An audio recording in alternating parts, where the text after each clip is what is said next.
3। यहाँ पर हम इसको प्रतिस्थापन विधि से सरल करना सीखेंगे। 3.2 में हमने ग्राफ विधि से कैसे रेखीय समीकरणों के योग को सरल करते हैं वो हमने देखा था। आज हम देखेंगे कि हम प्रतिस्थापन विधि से कैसे करते हैं। कौन सी विधि का प्रयोग करेंगे अपन? प्रतिस्थापन विधि। कुछ नहीं करना हमें, सबसे पहले ये हमारा इक्वेशन 1 है, ये हमारा इक्वेशन 2 है। हमें दोनों में से कोई सा एक समीकरण सबसे पहले लेना है। तो जैसे हमने लिखा समीकरण 1 से, और समीकरण 1 लेने के बाद हम लिखेंगे समीकरण 1 x धन y बराबर 14 और x बराबर 14 ऋण और y को उधर ले गए तो y धन का चीज उधर जाएगा तो ऋण में हो जाएगा। ये हो गया नंबर 3। जरूरी नहीं हम यहाँ पर y को लेकर हम x को भी ले आ सकते हैं, जो हमारी इच्छा है मतलब वो हम करेंगे। तो ये हमारा थर्ड आ गया। अब हमने कौन सी इक्वेशन ली थी पहले? फर्स्ट। तो जो हमारी थर्ड आई है उसकी वैल्यू को अपन कहाँ रखेंगे? सेकंड में रखेंगे। और अगर अपन यहाँ पर पहले सेकंड इक्वेशन लेते तो जो हमारी थर्ड इक्वेशन वाली वैल्यू को अपन कहाँ रखते? फर्स्ट में रखते। ध्यान रखना है, ऐसा नहीं करना कि हमने फर्स्ट लिया है और इस वैल्यू को फिर से अपन कहाँ रखते हैं? फर्स्ट में रखते हैं। जो भी समीकरण हम ले रहे हैं उससे दूसरे वाले समीकरण में रखेंगे। तो यहाँ हमने समीकरण 1 लिया था पहले और उससे समीकरण हमें 3 प्राप्त हुआ, तो अब हम इसकी मान को कहाँ रखेंगे? समीकरण 2 में। समीकरण 2 हमारा कहता है x ऋण y बराबर 4। तो अपन लिखते हैं इसमें पहले x का मान समीकरण 2 में रखने पर क्या हो जाएगा? x ऋण y बराबर 4। x की जगह पर अपन को कितना लगाना है? 14 ऋण y। ये ऋण का y ऐसे ही रहेगा। ये हमने कहाँ लगाया? x की जगह पर ये वाला मान लगा दिया यहाँ से उठा के, और यहाँ 4 ऐसे ही रहेगा। तो ये y कितने हो गए? यहाँ कुछ नहीं तो 1 लगा लें, यहाँ कुछ नहीं तो 1, तो 1 और 1 कितने हो गए? ऋण के 2y। क्योंकि हम जानते हैं ऋण की 2 संख्याएं होंगी तो वो जुड़ेंगी लेकिन चिन्ह ऋण का ही आएगा। और ये 14 इधर जाएगा, यहाँ धन का है भी 14, इधर जाने पर क्या हो जाएगा? ऋण का 14। तो y बराबर कितना हो जाएगा? 4 में से 14 घटेंगे नहीं, यानी ऋण का चिन्ह लगेगा तो ऋण की संख्या बढ़ी है। 14 में से 4 गए तो 10 बचेंगे, लेकिन ऋण का 10। और बटे में क्या आ जाएगा? y और 2 के बीच में क्या है? गुणा का निशान है। गुणा वाली चीज कहाँ से? बटे में। ऋण का 2 से 2 कैंसिल हो जाएगा, 2 पंजे 10। तो y बराबर कितना आ गया हमारे पास? 5 आ गया। y का मान अब हमारे पास है, समीकरण 1 भी है, 2 भी हम किसी भी समीकरण में रख सकते हैं। तो यहाँ लिख देंगे अपन 1, 2 और 3, तीनों में से कहीं भी रख सकते हैं। तो अपन यहाँ लिख देंगे y का मान समीकरण, जैसे हम 3 में रख रहे हैं, कौन से में रख रहे हैं? 3 में रख रहे हैं, तो क्या हो जाएगा? x बराबर 14 ऋण y। x बराबर y की जगह पर कितना लगाना है हमें? 5। 14 ऋण 5। तो x बराबर, तो हमारे उत्तर क्या क्या है? x बराबर 9 और y बराबर 5। ये हमारा हुआ फर्स्ट क्वेश्चन। अब अपन करते हैं यहीं पर सेकंड क्वेश्चन। तो इसमें सेकंड क्वेश्चन है हमारा 8 ऋण t। ये हमारा दूसरा क्वेश्चन है, ये हमारा पहला क्वेश्चन था। प्रश्नावली 3.3 के पहले पार्ट का भी पहला, और ये फर्स्ट पार्ट का कौन सा है? सेकंड है। 8 ऋण t बराबर 3, सॉरी 8 नहीं है, s ऋण t। s ऋण t बराबर 3, और ये वाली है s बट्टा 3 धन 1 बट्टा 2 बराबर 6। तो हमें करना वही है प्रतिस्थापन विधि से। तो प्रतिस्थापन विधि की हमारी समीकरण 1 हो गई और ये हमारी समीकरण 2। चलो अपन एक काम करते, पहले इसको सरल कर लेते हैं। तो ये तो ऐसे ही रहेगा हमारा s ऋण 3। इसको अगर अपन सरल करेंगे तो पहले इन दोनों का क्या लेना पड़ेगा? लघुत्तम। तो कितना हो जाएगा? 3 दूनी 6, 3 दूनी 6 और 2s और 2 तिहाई 6, 3 t बराबर 6। 6 यहाँ का इधर गुणा में पहुंच जाएगा तो 2s धन 3t बराबर 6। अब अपन लिख रहे हैं पहली समीकरण हमारी कौन सी हुई? s माइनस t बराबर 3। ये हुई समीकरण नंबर 1। और 2s माइनस 3t बराबर, सॉरी ये 6 का 6 से गुणा होगा 36 हो जाएगा। कितना हो जाएगा 36, समीकरण नंबर 2। अब इन दोनों में से कोई सा एक समीकरण लेना है हमें, तो मान के चलो हम समीकरण 1 लेते हैं, तो समीकरण 1 से, और जैसे ही अपन समीकरण 1 लेंगे तो s ऋण t बराबर 3, सो s बराबर 3 धन t इधर पहुंच गई, तो ये हमारी आ गई समीकरण नंबर 3। अब हम जानते हैं कि हमने समीकरण 1 ली थी, तो अब इसका समीकरण 3 का मान हमें 2 में रखना है, तो s का मान समीकरण 2 में रखने पर क्या हो जाएगा, ये s का मान कितना था हमारा 3 धन t, इसको समीकरण 2 लिखेंगे अपन पहले, तो 2s ऋण 3t बराबर 36। 2 तो ऐसे रहेगा, s की जगह पर कितना लगा देंगे 3 धन t ऋण 3t बराबर 36। अब जब कोष्टक खोलेंगे तो 3 दूनी 6 धन 2 और t का गुणा होगा तो 2t ऋण 3t बराबर 36। अब यहाँ पर क्या होगा, t में से t घट जाएगा तो कितना बचेगा ऋण का t, और यहाँ 36 में से ये सॉरी ये ऋण हो गई, यहाँ धन है, ये धन, तो ये क्या रहेगा, ये धन, ये धन, ये धन, तीनों दो कितना हो जाएगा ये 5t, और ये 6 इधर जाएगा तो ऋण का 6, तो t बराबर कितना हो जाएगा 30 बचेगा, और बटे में क्या आ जाएगा 5, 5 छक्के 30, कितना आ गया t बराबर 6। अब t का मान हमारी इच्छा हो वहां कहीं पर भी रखें, मान के चलो t का मान समीकरण 3 में रख दिया हमने, कहाँ रख दिया 3 में रखने पर, समीकरण 3 क्या थी हमारी, s बराबर 3 धन t, s बराबर 3 धन t,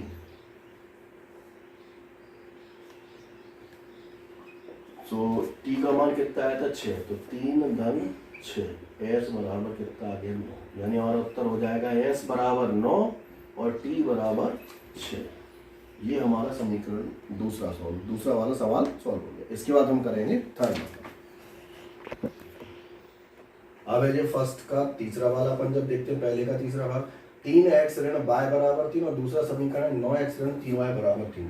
हम देख रहे हैं दूसरा समीकरण क्या पूरा 3 से बाहर जा रहा है, तो हम इसको सरल करेंगे तो क्या हो जाएगा 9 की 3 त्रिका 9, 3x ऋण 3 एकम 3, यानी y बराबर 3 त्रिका 3, यानी पहला समीकरण हमारा और दूसरा समीकरण दोनों कैसे आ गए, एक से आ गए, और जब एक से आ जाएंगे तो फिर इसके कितने हल हो जाएंगे, दोनों समीकरणों के मतलब इसके अनंत हल होंगे, है ना। तो इसमें अपन लिख देंगे यहाँ पर, इसका अपन उत्तर कैसे निकाल सकते हैं, अगर निकालना होगा तो अपन को, तो 3x ऋण y बराबर 3, तो इस ऋण की y को उधर ले जाए अपन, तो क्या हो जाएगा 3x, और 3 को उधर लाएंगे तो ऋण का 3 बराबर y, यानी हम लिख सकते हैं y बराबर 3x ऋण 3। यहाँ पर अपन x का मान रखते जाएंगे तो y के मान डिफरेंट आ जाएंगे, तो यहाँ लिख देंगे इससे अनंत हल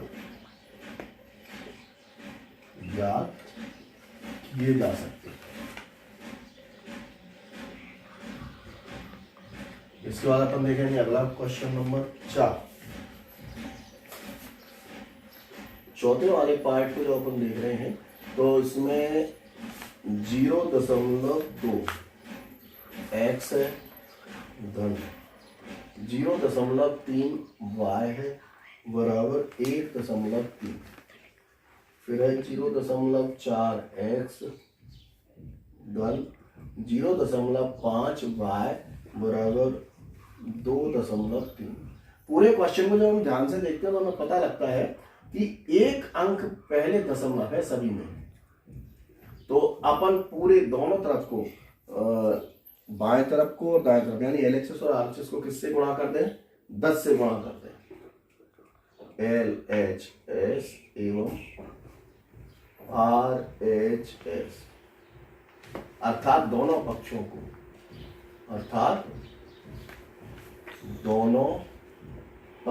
को 10 से गुणा करने पर, 10 से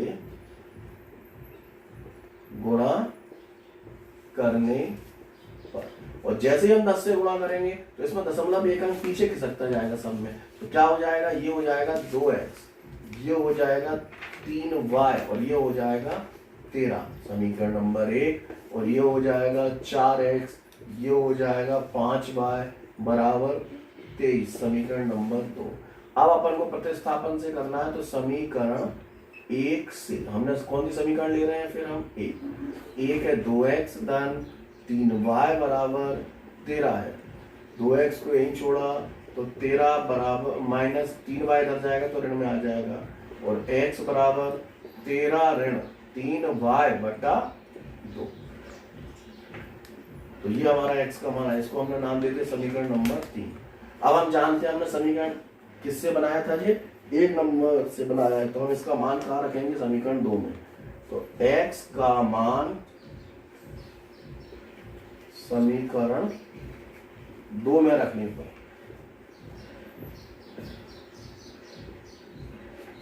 क्या हो जाएगा, समीकरण 2 क्या था हमारा, 4x धन 5y बराबर 23 था, 4 तो ऐसे ही रहेगा, x की जगह कितना लग जाएगा, 13 ऋण 3y बटा 2, x हट गया क्योंकि x की जगह ये मान लग चुका है।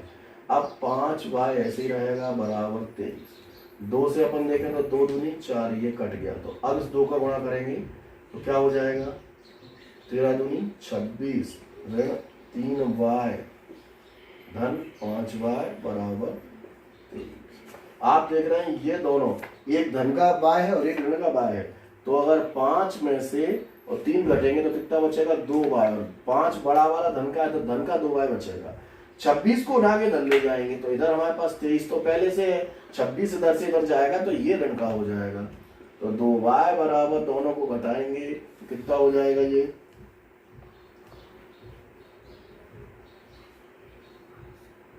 2y बराबर 23 ऋण 26, और 26 में से जब इसको घटाएंगे, सॉरी 2 से गुणा करेंगे, 13 दूनी 26 और 3 दूनी 6, ये कितना होना था, 6y, और 6y में से जब ये घटना था तो कितना बचेगा, 6y में से 5y गए तो ऋण का 1y, और इधर 23 ऋण 26, यहाँ ऋण का 1y और यहाँ पर ऋण का 3, ऋण से ऋण कैंसिल, यानी y बराबर कितना आ गया, 3। अब हम जानते हैं कि हमारा y का मान आ गया, तो हम इसके मान को समीकरण 1 2 3 कहीं पर भी लगा देते हैं, हम इसका मान रखें समीकरण 3 में y का मान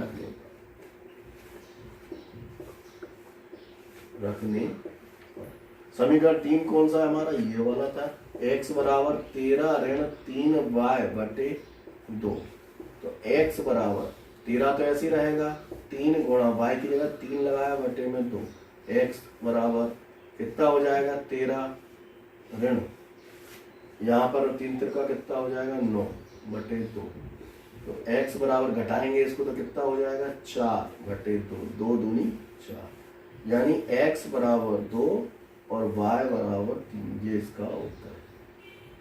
अब हम करेंगे क्वेश्चन नंबर 5।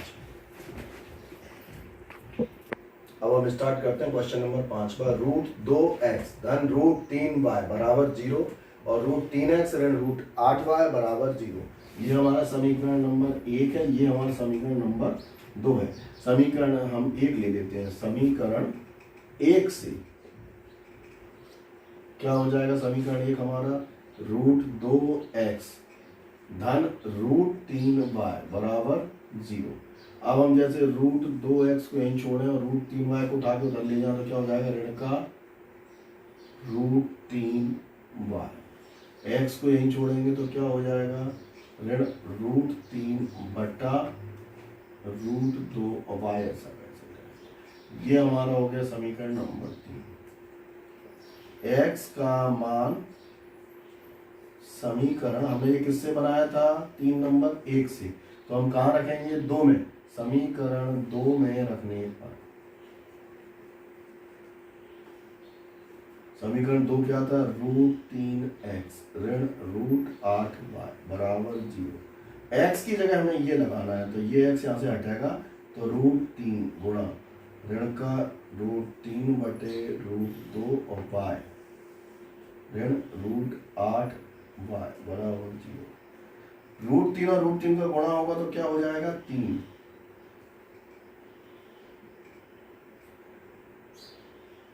और ऋण ऐसी रहेगा बटे √2 ऐसी रहेगा y बराबर। तो ये तो √3 का √3 से गुणा होगा तो ऋण का 3 बटा √2y और ये ऐसे ही रहेगा ऋण का 8 y बराबर 0। यहाँ से दोनों जगह से y कॉमन आ रहा है, तो y कॉमन ले लेंगे तो क्या बचेगा? ऋण का 3 बटा √2 और ऋण 8 बराबर 0 और y बराबर ये पूरा का पूरा ब्रैकेट गुणा में है y के साथ, तो बटे में आ जाएगा 0 को, तो 0 बटा ऋण 3 बटा √2 ऋण 8। तो इसका आंसर कितना है? बराबर 0। तो y बराबर कितना आ गया हमारा? 0। y बराबर कितना आ गया? 0। अब y का मान अपन कहाँ रख देंगे? हमने बताया था ना, हमने ये अब इस मान को तो अपन कहीं पर भी रख सकते हैं, तो समीकरण 3 में रखने पर y का मान समीकरण 3 में रखने पर समीकरण 3 हमारा क्या था? x बराबर ऋण √3 बटा √2y। सो x बराबर ऋण √3 बटा √2 गुणा y के प्लेस पर 0। सो x बराबर 0। तो x बराबर हमारा 0 हुआ, y बराबर भी क्या हुआ हमारा? 0। ये इसका उत्तर हुआ हमारा 5वें का। आखिरी क्वेश्चन करते हैं अपन 6वां नंबर। तो आखिरी क्वेश्चन में हम देखते हैं 3x बटा 2 ऋण 5y बटा 3 बराबर ऋण 2। दूसरी समीकरण है x बटा 3 धन y बटा 2 बराबर 13 बटा 6 यानी 13 बटे 6। तो पहली समीकरण को अपन जब सरल रूप में लाते हैं, इसके दो तरीके हैं, या तो हम इसको लघुत्तम लेके सॉल्व करें, नहीं तो एक और तरीका है, इस 3 का इधर गुणा करो, इस 2 का इधर गुणा करो और इन दोनों का गुणा इधर कर दें अपन। क्या हो जाएगा? 3 पहली समीकरण 3 तिरका 9x 5 दूनी 10 y बराबर 3 दूनी 6 और 6 दूनी 12 ऋण 12। ये हुई समीकरण है। यहाँ 2x धन 3y बराबर 13 3 39 और 39 दूनी 78 समीकरण नंबर 2 होगी। लेकिन अपन एक काम करें, इसको 13 बटे 6 था ना ये, और 3 दूनी 6, तो ये जब यहाँ गुणा में आएगा तो 6 से 6 कट जाएगा, यानी कितना बचेगा? 13 ही रह जाएगा। समीकरण नंबर 2 नीचे लिखेंगे 2x धन 3y बराबर 13 समीकरण नंबर 2। ये हमारी समीकरण 1 है, ये हमारी समीकरण 2 है। अब हमें वही करना है जैसे हमने ले लिया समीकरण 1 से, समीकरण 1 से, क्योंकि हम ये सारे सवाल कौन सी विधि से कर रहे हैं? प्रतिस्थापन विधि से। तो सबसे पहले समीकरण 1 लिया हमने, तो समीकरण 1 में क्या था? 9x ऋण 10y बराबर ऋण 12।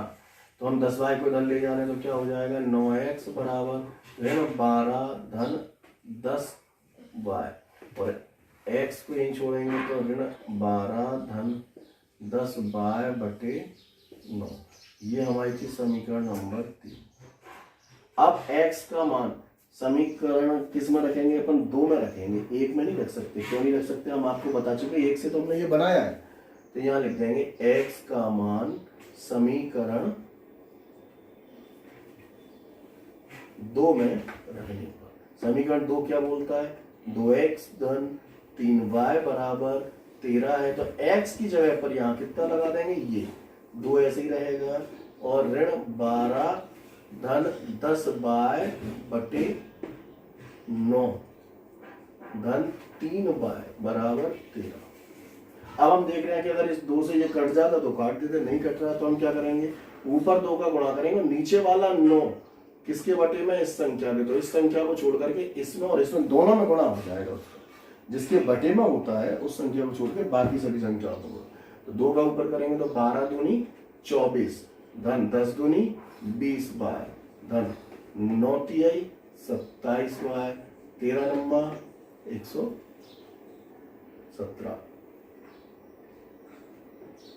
अब क्या करेंगे अपन,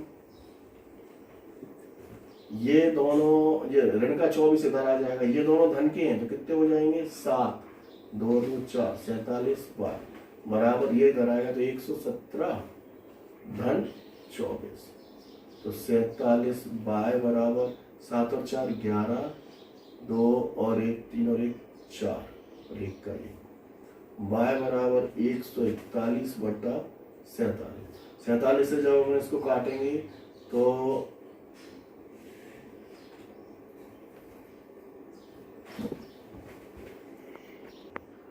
जब हम इसको काटेंगे तो 47 एकम 47 बाई बराबर कितना आ जाएगा 3 आ जाएगा। अब हमारे पास जो आ चुका बाई का मान, तो इसका मान समीकरण 3 में रख दें, बाई का मान जरूरी नहीं 3 में रखें, इस मान को हम 1 2 3 कहीं भी रख सकते हैं, लेकिन जो समीकरण 3 थी उसके मान को हम केवल जिससे बनाया उसके दूसरी समीकरण में, तो बाई का मान समीकरण 3 में रखने थे।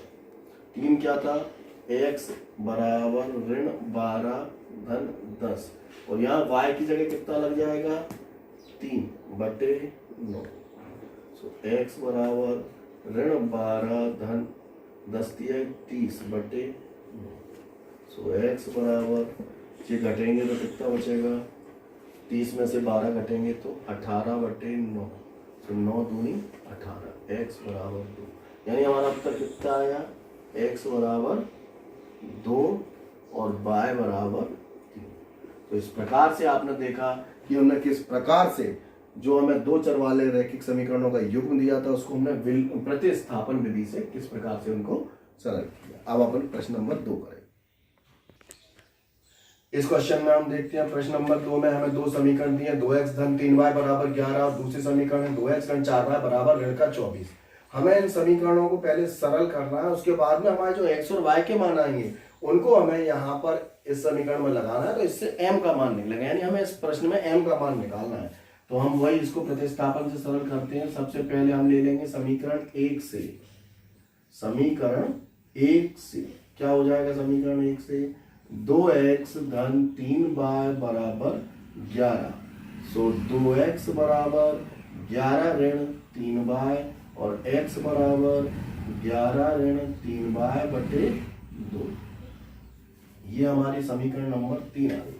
समीकरण हमने 1 से बनाई थी 3, तो इसका मान अब कहाँ रखेंगे 2 में, तो x का मान समीकरण 2 में रखने पर क्या हो जाएगा, दूसरा समीकरण हमारा 2x ऋण 4y बराबर ऋण 24, x की जगह पर ये लगाएंगे तो 2 तो ऐसे ही रहेगा, और 11 ऋण 3y बटा 2 ऋण 4y ऐसा कैसा आएगा बराबर ऋण का 24, 2 से 2 कट जाएगा तो 11 ऋण 3y ऋण 4y बराबर ऋण 24, ये 11 यहाँ धन का इधर जाएगा तो ऋण में पहुंचेगा, और ये दोनों कैसे हैं, बाय हमारे ऋण के हैं, 4 और 3 7y बराबर ऋण 24 ऋण 11, ऋण 7y बराबर ऋण 24 और 11 4 और 1 5 2 और 1 3 ऋण 35 और y बराबर ऋण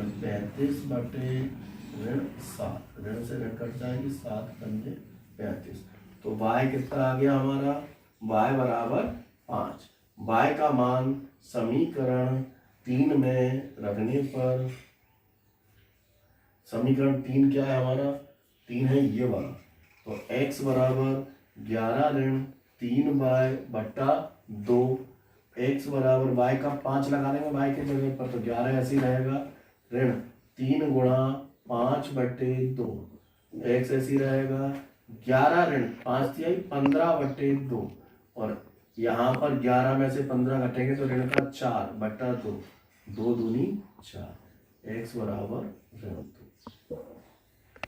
ठीक है, अब हमें क्या करना है, इसमें x का मान हमारा आ चुका और y का मान आ चुका हमारा। तो अब इस मान को हम कहां पर रखेंगे, इस वाले समीकरण में जो हमें दिया है ना, y बराबर mx धन 3, x बराबर इसमें कितना रखना है, ऋण 2, कॉमा y बराबर 5 रखने पर,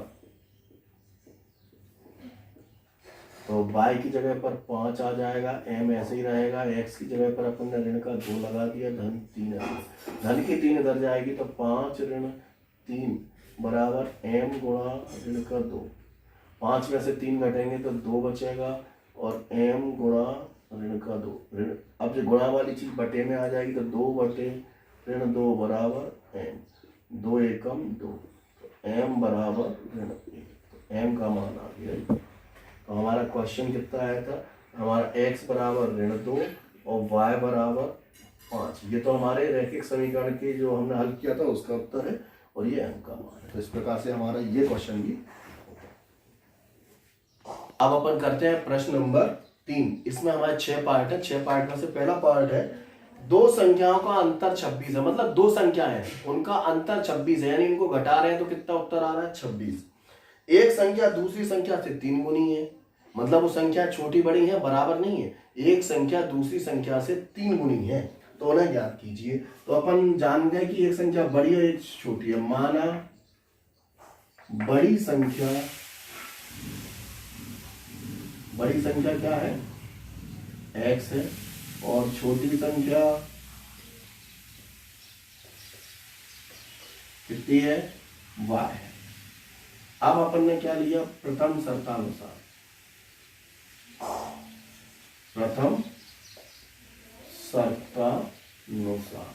पहली ही लाइन में उन्होंने कह दिया है भैया कि दोनों का अंतर कितना है, 26 है, यानी बड़ी संख्या में से, और जैसे ही हमने छोटी संख्या को घटाया तो कितना आ गया, 26। ये हो गई हमारी समीकरण। दूसरी शर्त क्या कहती है,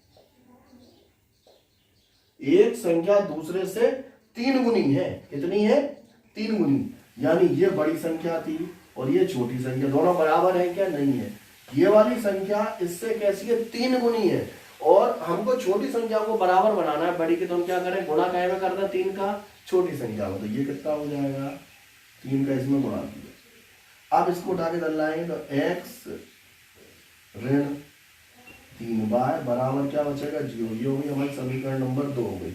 ये समीकरण 1 है, ये समीकरण 2 है। इनको अपन प्रतिस्थापन विधि से सरल करेंगे।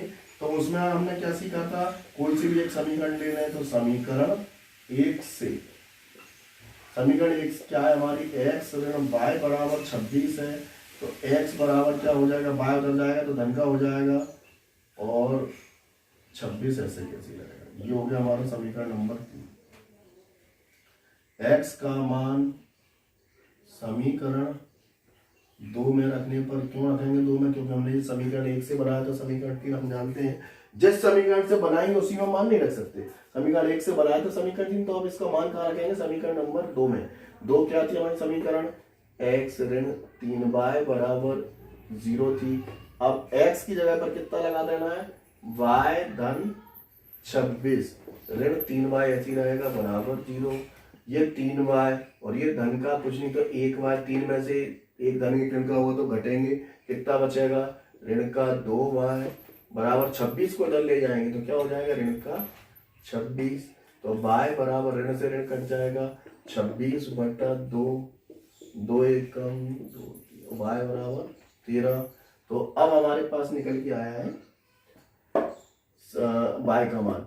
y का मान हम कहाँ रख देंगे, समीकरण 3 में रखने पर, y का मान समीकरण 3 में रखने पर, समीकरण 3 क्या बोलती है हमारी, ये x बराबर y धन 26, सो x बराबर 13, y की जगह 13 लगाया, धन 26, सो x बराबर 6 और 3 9 2 39, तो उत्तर क्या हो गया, x बराबर 39 और y बराबर 13। अब हमें उत्तर अपना फिर से लिखना पड़ेगा, अतः बड़ी संख्या जो हमने माना है ना उसी में, बराबर x बराबर कितना आ गया 39 और छोटी संख्या y बराबर 13, इस प्रकार। ठीक है, अब अपन आगे इसके आगे कैरी